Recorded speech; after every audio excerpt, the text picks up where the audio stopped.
Hey everyone, David C. Anderson here coming at you from the Knife Center. Today, we're taking a look at the best button lock flippers and other button lock style knives that you can get your hands on right now in 2021. Let's check them out.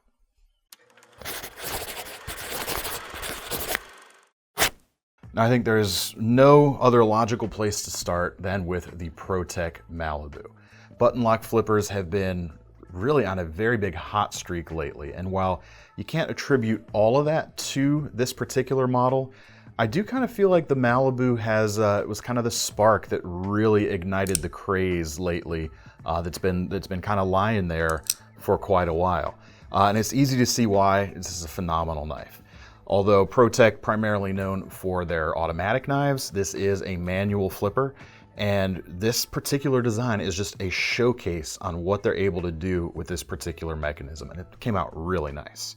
But the reason for this video today is kind of in response to this particular knife. It's been in very high demand and kind of hard to get hands on.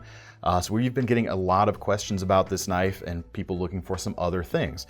So I'll go over the rest of this knife here in a second, but after that, we're going to go through some things that I'll tell you kind of what offers a similar experience, what's a little bit different, because I know a lot of folks out there are looking at these things.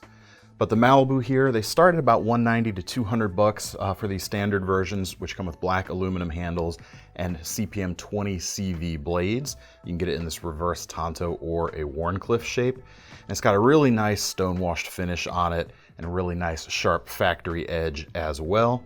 And then the aluminum provides a nice classy standoff to it. We've got a deep carry pocket clip there on the back.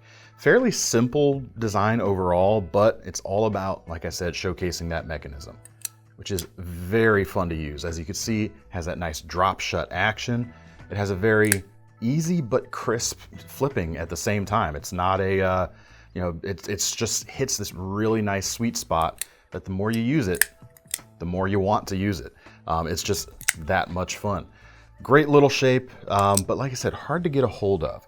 And fairly expensive too for a lot of folks. So first thing I'll show you, if you're looking for, if you want that kind of button lock experience and you don't have a ton of money to spend, check out from CRKT the BT Fighter series. We've got two sizes. These were introduced about a year ago. Yeah, these were 2020 releases, and very, very easy to afford. The small version comes with a drop point blade. It's about $45, and the large has this Tonto blade coming in at about $50 right now.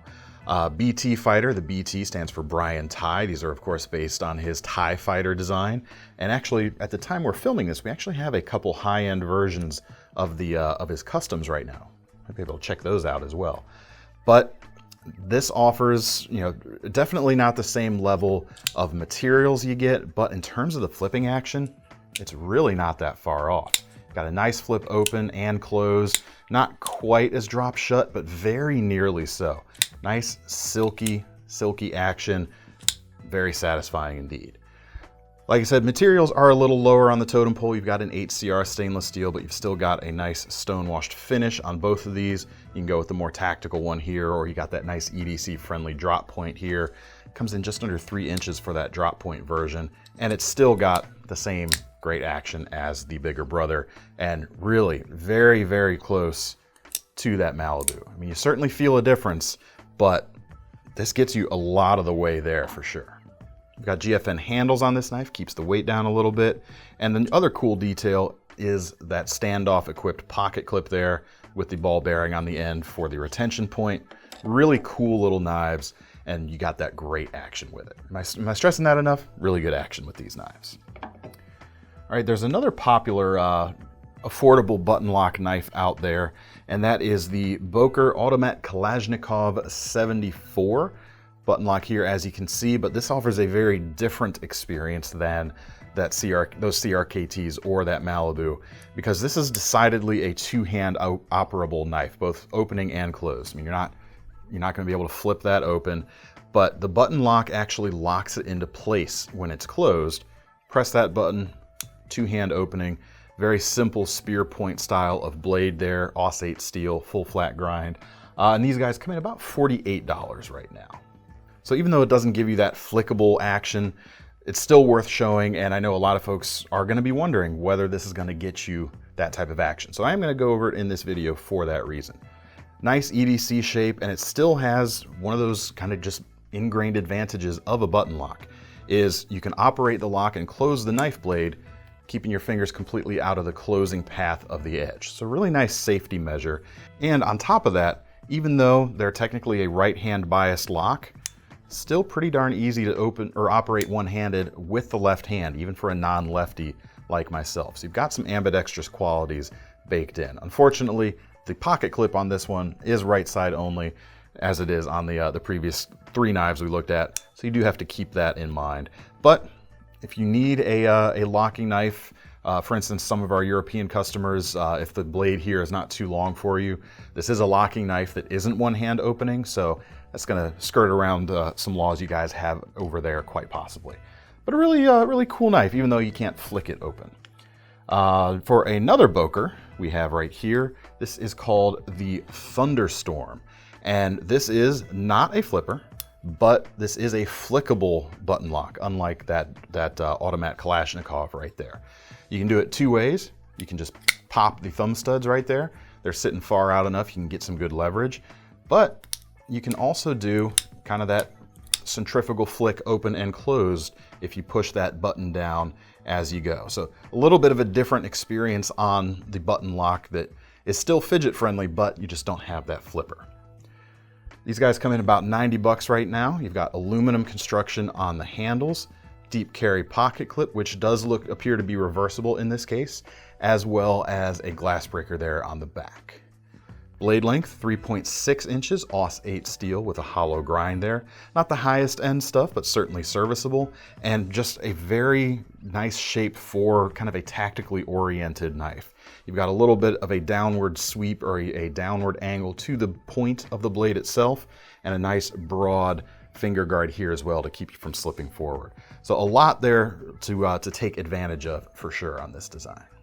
All right, next up we've got another take on the non-flipper button lock knife. This is the Hogue EX01 folder. And especially before the last few years, I should say, I think Hogue most recognized for utilizing a button lock mechanism, and this particular knife is really well put together as well.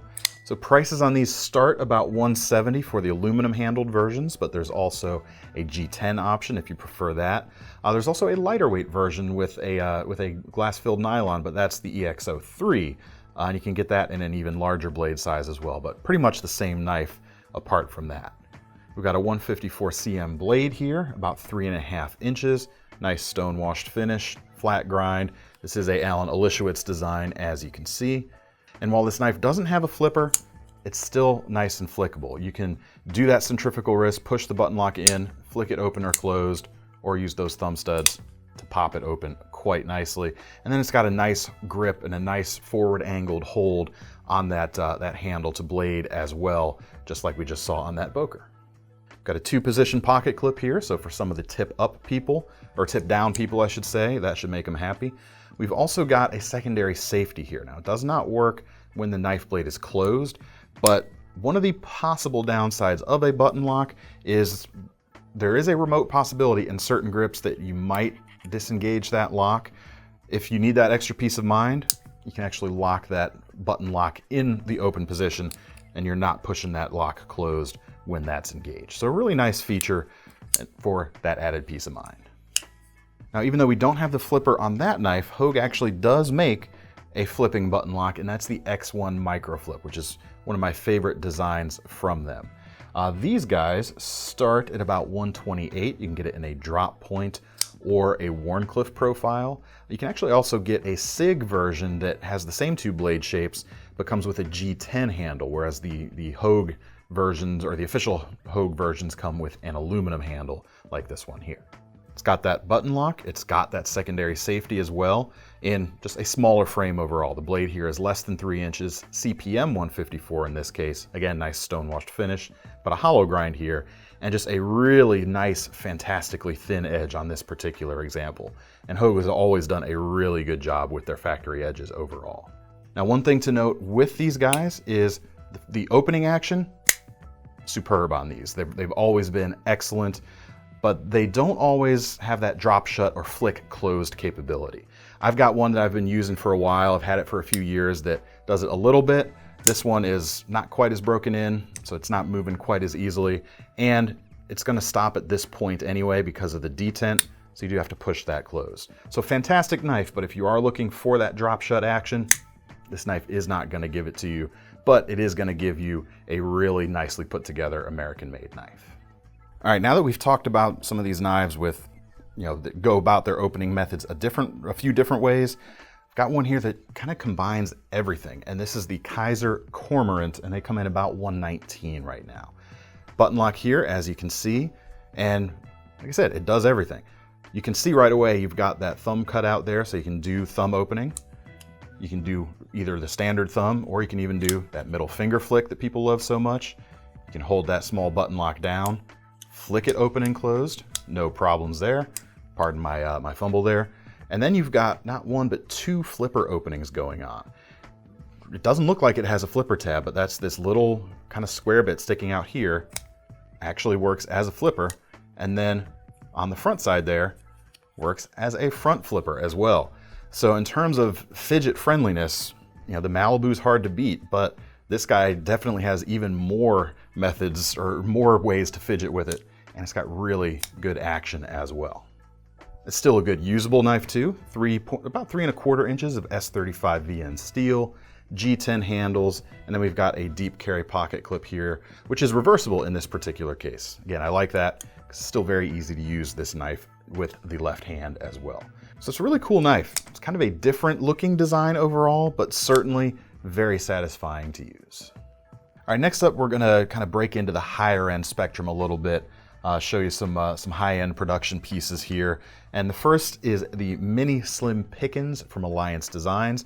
This particular version is the Night Rider edition, and this is a KnifeCenter exclusive right now. They come in about $360 right now. Blade length, about 2.8 inches. LMAX steel with a PVD coating, hollow grind there, and kind of a stubby profile, but a very utility-oriented shape overall. Now the handles here are titanium. They've got a little bit of a contour to them as well, and the shape works exceptionally well in my hands. Even though my hands are slightly larger than average, as most folks here probably know, it still works very well. I'm getting kind of a 3.5 finger grip, but it doesn't feel like I'm slipping at all. And there's still space here. You don't get a choil per se, but you get this flat spot that's very easy to choke up on if you need to bear into a cut. And again, it feels very comfortable in the hand. For a little bit of color pop, you've got the red backspacer and pivot collars here. And then of course, what we all came here for, the button lock. Now you can do the push down and centrifugal close, but it's not designed to do it on the open. It'll actually hold it captive, which can be a good thing. Like if it's in your pocket or in a bag or something, it's less likely to actually open itself up if something were to push that button. So that is the flip side of that coin. And flipper tab here, nice and subtle. You can barely see any of it there, but yeah, just listen. Flicks open quite nicely, and then you don't even get the flipper tab showing up anywhere because the handle there covers it up. Really cool design, really good action. All right, if all these guys are just too small for you, I've got one here. This is the ADV Alpha, and this guy rings up at about $460 right now. These do come in kind of sporadically a little bit, so these do kind of come in and out of stock a little bit, but there's a lot of knifage going on in this particular blade.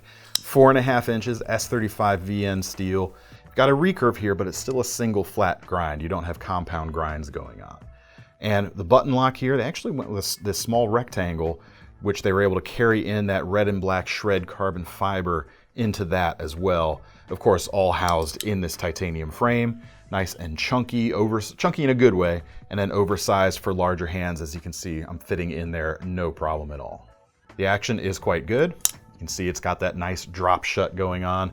Interestingly here, we've got, like the Hogue, we've got this secondary lock. This will actually work in the closed position as well. Then when you go to open the knife, pull it back. You can open it with the thumb hole there. You can do the flipper, certainly works quite nicely. Or you can do that centrifugal flick and then lock it in place in the open position as well. So really this knife has almost as many opening actions as that Cormorant.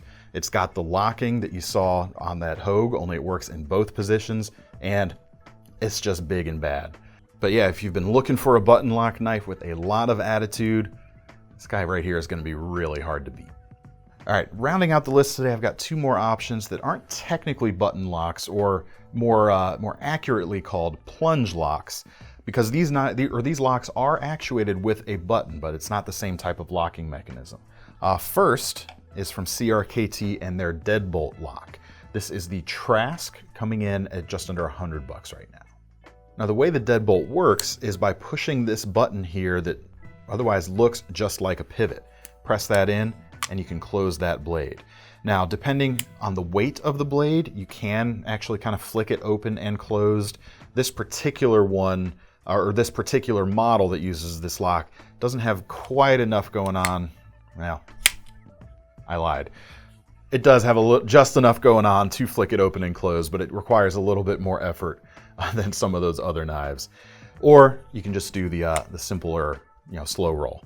Now in terms of the lockup here, rather than a post that's going to interface with the tang of the blade, you can see this tab on the back that looks like the Deadbolt lock in your home. That's how it got its name, essentially. As it goes in and out, you've got two posts of steel that kind of interface and interlock with the tang of the blade itself, providing a very strong lockup overall. Rest of this knife, pretty usable shape overall, D2 steel. 3.3 inches of blade, flat grind there as you can see, and FRN handles in this case, with another kind of grip similar to that Alliance. It's a little bit bigger, but it's got a nice neutral shape that's going to work well for all kinds of different hands. So if you needed a larger, kind of chunkier feeling utility knife, you want something with a little bit of girth to it, and again, don't want to spend an arm and a leg, it's not exactly a cheap knife, but it's fairly attainable.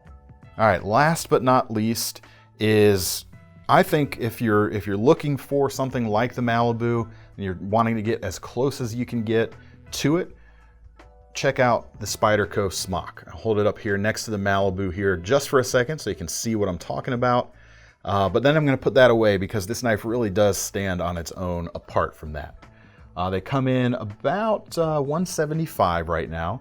It's a Taiwanese made knife, and you've got 3.5 inches of blade, S30V steel on these guys, and then on the handle you've got a carbon fiber G10 laminate rather than something like aluminum.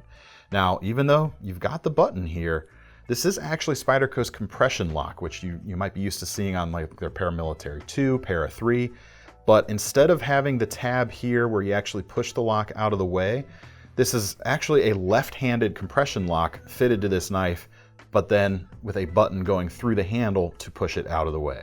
And as such, you get some of that similar kind of action as you might see on any of the really good free-floating button locks out there today. And it's a flipper as well. It's got a squared off flipper tab, kind of similar to that Kizer. Flips open quite nicely. And then you've got that nice kind of modified Wharncliffe shape here going on. Really aggressive cutting knife with some really fantastic action. In terms of handle space, if you're putting your index finger here, it's not the longest handle, kind of a 3.5, just barely all 4 for me, but you got plenty of room to choke up, get behind the edge a little more, get a nice fat gorilla grip on this, and really push it through some material. And then one other thing, of course, being a Spyderco, you've got that opening hole there. So if you want the one hand slower opening, you've got that option here as well. Really cool knife overall, and definitely worth checking out if you got those button lock blues. All right, that's all we've got time to take a look at today. Hopefully this gave you a little more information and a little more about the different companies that make button locks out there and the different ways some of those companies execute that style of lock. And hopefully you found something interesting here. If you want to get your hands on any of these knives, we'll leave links in the description as always. It'll take you over to KnifeCenter.com. And make sure you sign up for our Knife Rewards program while you're there, because if you're going to spend your money on one of these nice button lock knives, might as well earn some free money to spend on your next one. I'm David C. Anderson from the Knife Center signing off. See you next time.